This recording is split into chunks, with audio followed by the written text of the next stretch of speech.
Not long ago, I experienced something that made me, an ordinary high school student, realize that when adults tell you not to do something, there's usually a good reason. They say, don't go there and you should listen. Maybe they know something and are trying to protect us from the consequences of our reckless actions. This story is about that, about my youthful stupidity. I'll tell you everything in all its terrifying detail. I live in a small town called Maplewood, where not many people reside, but somehow we have two schools. Or rather, we had two schools until recently. I was lucky enough to attend Oak Ridge High, the one where something happened that led to its closure. One day, I remember it clearly. I was sitting in class. Everything was as usual. A boring teacher, me dozing off at the back, and the overachievers at the front disrupting my sleep. Near the end of the lesson, our literature teacher, Mrs. Harper, burst into the room. She's a plump, older woman who should have retired by now, but still bravely tries to cram knowledge about long-dead writers into our heads. She opened the door, caught her breath, and gestured for our teacher, Mr. Thompson, to step outside. Mr. Thompson left, slamming the already rickety door behind him. As usual, chaos erupted in the classroom. Paper airplanes flew, curses were exchanged, and someone was sneaking a peek at the grade book. There aren't many of us in the class, 17 on the roster, but usually only 13 or 14 show up. That's just how it is in a small town school. About 10 minutes later, Mr. Thompson returned. Everyone immediately quieted down and pretended nothing had happened. "All right, kids, gather your things and quietly leave the classroom," he said. "What happened?" someone from the front row asked. "It doesn't matter what happened. Just do as I say," Mr. Thompson replied sharply. We all filed out one by one into the hallway. Mr. Thompson locked the door behind us and instructed us to leave through the back exit. Everyone knew where it was. He spoke in a tense, frightened tone, which made me uneasy. My initial joy at the thought of no more classes vanished. As we hurried toward the back exit, I stopped to tie my shoelace. That's when I noticed police officers and people in white coats, probably doctors, in the main hallway. When we finally left the building, everyone scattered to their homes. I saw several police cars and an ambulance parked at the main entrance. Something had happened. But what? I was sure it wasn't anything good. Against Mr. Thompson's instructions, I peeked around the corner of the school to get a better look. A few minutes later, I saw stretchers being carried out, with bodies covered in cloth. I could clearly see red stains on the fabric. What I saw filled me with unease. Combining Mr. Thompson's reaction and what I had witnessed, I realized someone had been killed. But who and how? I had no idea. Near the ambulance, there were crying women, probably mothers, and men trying to calm them down. Yes, someone had definitely been killed. My phone rang, interrupting my thoughts. It was my dad. "Hey son, what's going on at the school? Are you still there?" "No, Dad, they made us leave. I saw something, but I'll tell you at home." "All right, hurry back. I'm worried." I glanced back at the school one last time before heading home. It was only a 10-minute walk.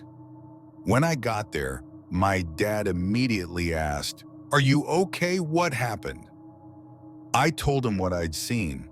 The police, the ambulance, the stretchers. He looked nervous. "Listen, stay home tonight. Don't go anywhere. It's not safe." I went to my room, but before I could close the door, I got a message from my friend Emily. We sometimes sat together in class. "Hey, any news about what happened?" she asked. No, do you know anything? I replied. Not really. My mom said they found two bodies in the bathroom. No details.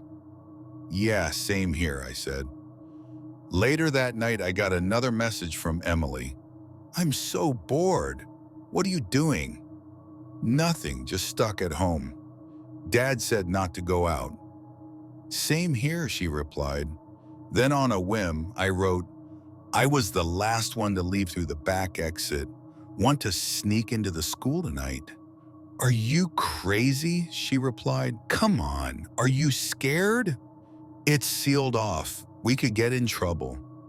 Since when do you care about trouble? I teased, knowing she liked me and wouldn't refuse. Finally, she agreed. All right, I'll go with you. Great, meet me at my place at midnight. I'll leave the gate open. What about your dad? She asked. He's working the night shift. I'll be alone. Okay, she replied. I knew there was probably nothing unusual at the school, but I took a kitchen knife with me just in case. I wrapped it in newspaper and put it in my backpack. At first, I wasn't scared, but as the time approached, a strange anxiety settled in.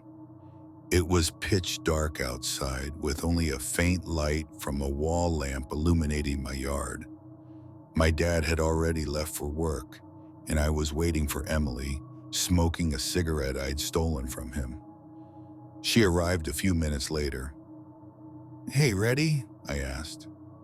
Yeah, she said, though she didn't seem enthusiastic. You're always getting us into trouble, she muttered. Come on, it'll be fun. Let's go.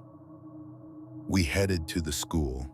It looked eerie in the darkness, with no lights on. Even the caretaker's usual lamp was off. Let's go, I said, leading Emily to the back entrance. The door was sealed with a notice that read sealed and had several stamps. See, it's sealed, Emily said nervously. We'll just peel it off, go in, and stick it back when we leave. There's probably glue inside, I replied. I carefully peeled off the seal, and surprisingly, it came off easily without tearing. I opened the door and we slipped inside. At first, everything seemed fine. We quietly made our way to the second-floor bathroom where the bodies had been found, but things took a turn for the worse once we got there. I took out my phone to light the way, and what I saw horrified me. The bathroom was covered in blood.